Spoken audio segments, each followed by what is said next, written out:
Queridos irmãos, queridas irmãs, o livro do Apocalipse que nós temos escutado como primeira leitura durante esta semana, hoje nos coloca no início do capítulo 4, que significa, no contexto do livro do Apocalipse, uma mudança um pouco de tema e de imagens. A primeira parte do livro nos falava dessas mensagens dirigidas às 7 igrejas da Ásia Menor, as igrejas, as comunidades cristãs que estavam ao redor da metrópole de Éfeso.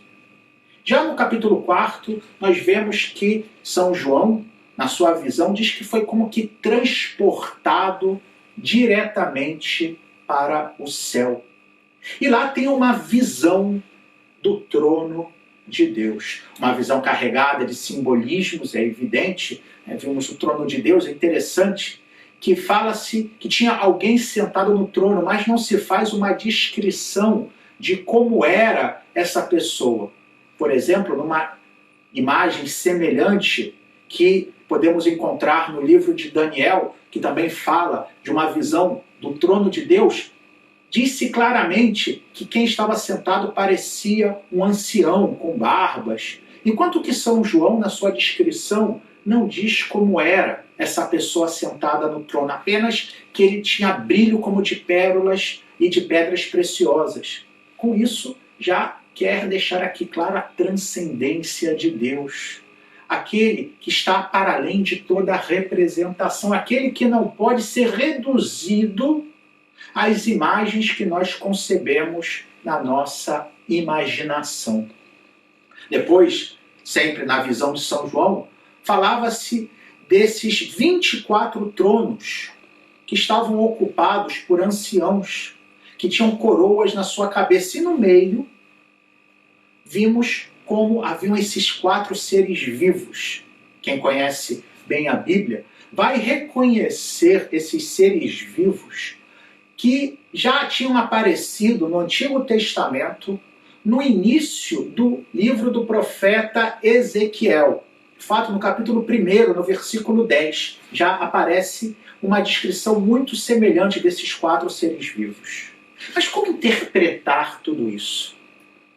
Há várias formas, essa que é a verdade, de interpretar o livro do Apocalipse. E sendo palavra de Deus, todas essas interpretações, quando em harmonia com os ensinamentos da igreja, são verdadeiras. Mas há uma muito interessante, que é a que o livro do Apocalipse, na realidade, é uma forma simbólica de falar daquilo que acontece na Santa Missa. Com efeito, se nós pegamos o início, o prólogo do livro do Apocalipse, quando São João diz que estava na ilha de Patmos, num domingo, no dia do Senhor, quando foi arrebatado, ou seja, provavelmente estava na celebração da missa. E todas essas imagens que São João vê, no fundo, são uma explicação simbólica daquilo que ocorre cada vez que nós celebramos a missa.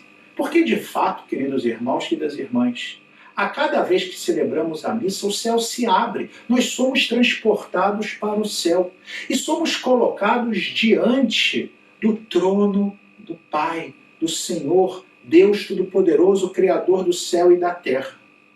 E também estamos ao redor desses 24 anciãos. O que significam?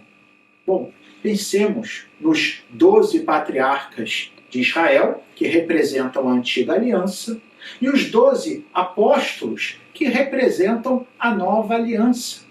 E na missa, nós vemos a plenitude da aliança, a nova e eterna aliança no corpo e sangue de Cristo. Depois, esses 4 seres vivos, um que tinha a face de homem, o outro que se parecia com um leão, o outro que se parecia com um touro e o outro que se parecia com uma águia, já desde a antiguidade foram interpretados como representações dos 4 evangelhos. Aquele que se parecia com um leão referia-se a Marcos, justamente porque o seu evangelho começa com João Batista no deserto, bradando como um leão, chamando a conversão.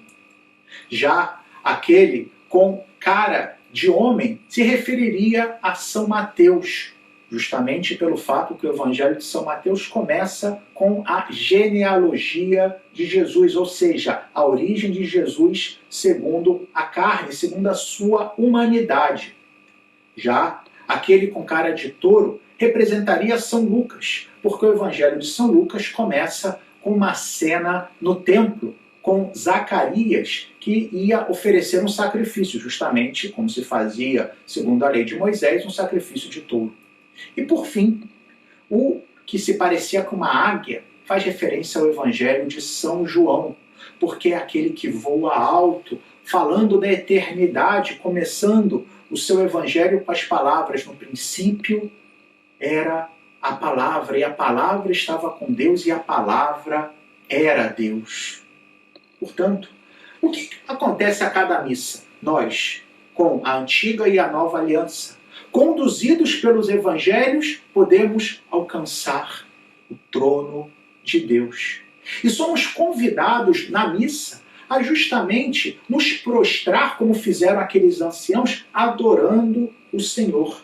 Que bonito aquilo que eles fazem, tirando as suas coroas, ou seja, no ato de humildade, de reconhecimento da grandeza de Deus, e clamam: Santo, Santo, Santo, Senhor Deus Todo-Poderoso. Não é o que nós fazemos na missa? Antes de passar ao momento mais sublime, que é o da transfiguração, ou seja, quando pela ação do Espírito Santo, o pão e o vinho se convertem no corpo e sangue de Cristo, nós não repetimos o santo. E mais ainda, a presença do Espírito Santo, que também está referida aqui na visão do Apocalipse, que é o que faz com que a nossa celebração realmente não seja uma obra humana, mas seja o próprio Deus que nos coloca junto dele. Quando afirmava o livro do Apocalipse que diante do trono estavam acesas 7 lâmpadas de fogo, que são os 7 Espíritos de Deus, que faz referência aos 7 dons do Espírito Santo e ao próprio Espírito Santo. Enfim. E se nós continuamos a leitura, e vamos, aliás, escutar isso na missa de amanhã, vamos ver que vai fazer referência ao Cordeiro imolado. Ora, não é isso também que nós falamos na missa? Cordeiro de Deus, que tirais o pecado do mundo, tende piedade de nós.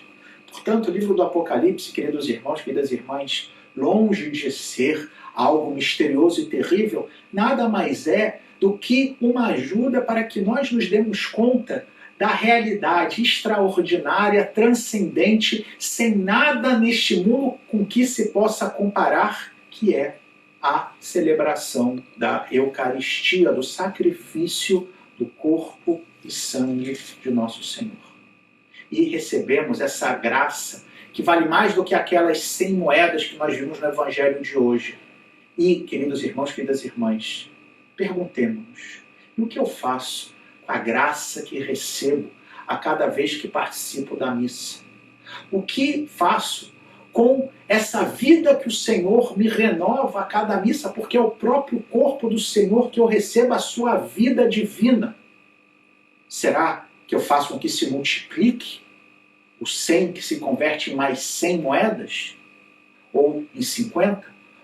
Ou será que eu estou colocando escondido num pano, como aquele servo preguiçoso do Evangelho, e acabo deixando passar essa graça transformadora?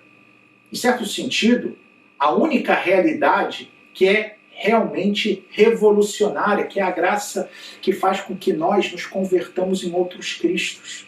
Não escondamos na terra, não percamos essa graça, mas deixemos-nos transformar por ela.